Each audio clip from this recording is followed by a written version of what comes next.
voilà. Écoutez, bon, vous étiez à quel niveau quand vous étiez à Kinshasa ou bien vous étiez en Banzangongo quand vous avez découvert ces deux éléments-là?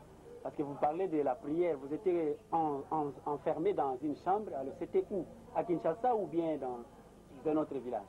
Bon, à ce moment-là, moi j'habitais Banzangongo. Oui. J'étais venu à Kinshasa pour me faire inscrire à l'école de machiniste.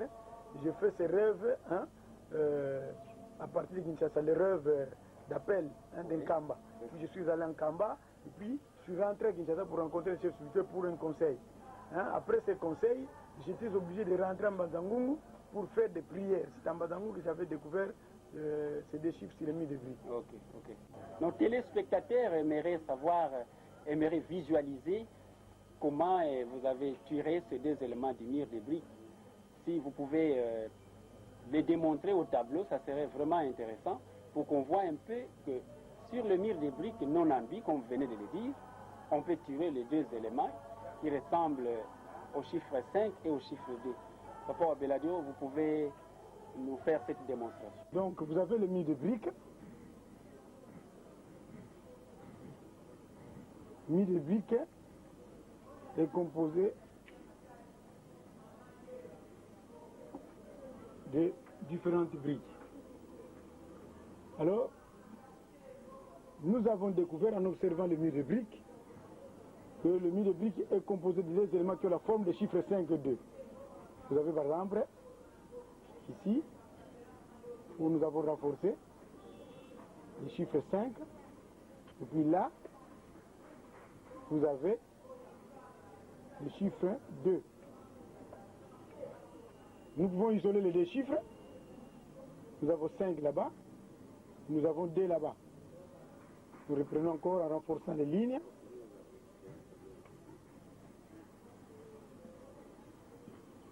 Voilà. Donc, si on combine, nous avons 5, nous avons 2. Union 5, union 2. Union 5, union 2. 5, union 2. Ainsi de suite. 5, union 2. 5, union 2. Vous voyez? 5, union 2. 5, union 2. Voilà comment nous avons découvert les deux éléments sur le mur de briques. Alors maintenant, après avoir découvert ces deux éléments, on commençait à mener maintenant des études sur ces deux chiffres. Et là, ça nous avait pris encore beaucoup de temps. Mais au fur et à mesure, on avançait jusqu'à découvrir tous les éléments nécessaires qui ont donné naissance à la graphie de l'écriture négro-africaine. Voilà un peu l'historique de cette écriture à partir des murs de briques. Merci beaucoup, Papa David Abeladio Paye, pour cette illustration que vous venez de faire tout de suite. Nous avons compris que l'écriture est partie du mur de briques. À partir du mur des briques, il y a les deux éléments, 5 et 2.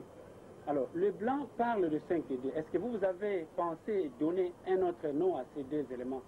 Ou vous maintenez les deux chiffres dans leur nomenclature traditionnelle qui est 5 et 2 en écriture négro-africaine? Bon, la nomenclature des éléments, avant j'ai appelé ça toujours des chiffres. Mais lorsque je suis allé à l'université de Kinshasa pour une conférence, là on m'a recommandé à la recherche scientifique où je devais rencontrer le professeur Lofo, qui était le chef de département, disons, à la recherche scientifique. Certainement, il était directeur du département des sciences naturelles et appliquées. Alors, M. Lofo, lorsqu'il a suivi mon exposé, il me dira, à partir d'aujourd'hui, il ne faut plus parler de 5 et de 2. Ce ne sont plus des chiffres, mais ce sont d'autres éléments, parce que tu as découvert ça sur le mur de briques, ça n'a rien à voir avec les chiffres. C'est comme ça que j'ai commencé maintenant à faire des recherches pour la nomenclature des éléments. Au fur et à mesure que j'évoluais, j'ai fait la spéculation dans la langue Congo, donc la langue Kikongo, quoi. Et j'ai découvert dans la langue du Congo un cantique ou une chanson chantée par nos ancêtres. C'est une chanson qui est beaucoup répétée dans le milieu Congo, où on dit par exemple Ngele Ngele Munzila Congo ndo côté Lubamba Luame Lubamba Luame Vangilanga Lembo Biame Lembo Biame Bakilanga Ngola Zame zize Levana Zanga Vamoneke Nyoka Moyo ite le mwana ndumba kai waitate mune Congo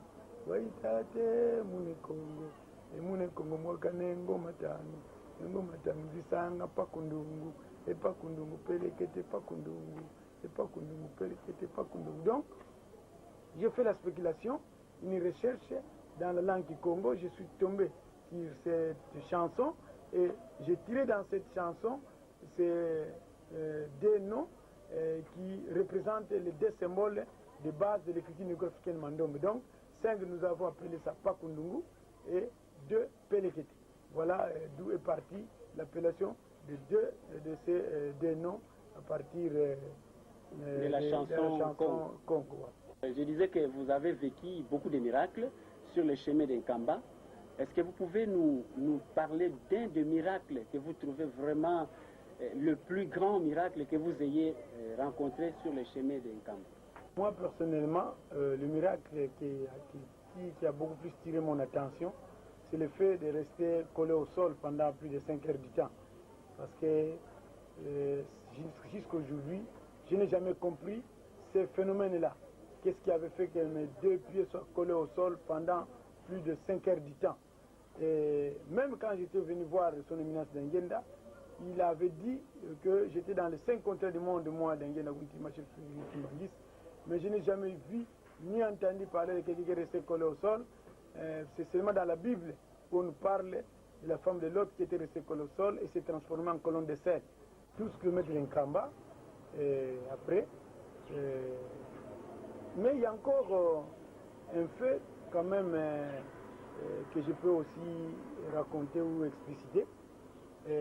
Parce qu'après avoir été collé au sol, mais la lampe tempête que j'avais, qu'on avait déposée au sol, était également collée aussi parce qu'après tout, on n'a pas pu retirer cette lampe du sol. Tout ça, ça m'a beaucoup étonné. Mes 2 pieds sont collés au sol, la lampe tempête est restée collée au sol aussi. Donc tout ça, ça s'est passé, je disais, à 12 km d'Inkamba. Et après, j'ai essayé d'expliquer aux gens pour demander pourquoi c'est là. Jusqu'à présent, les gens n'arrivent pas à comprendre quel est ce phénomène qui a fait que quelqu'un soit collé au sol. Donc il y a quel rapport entre... parce que pour un fer, on comprend l'aimant.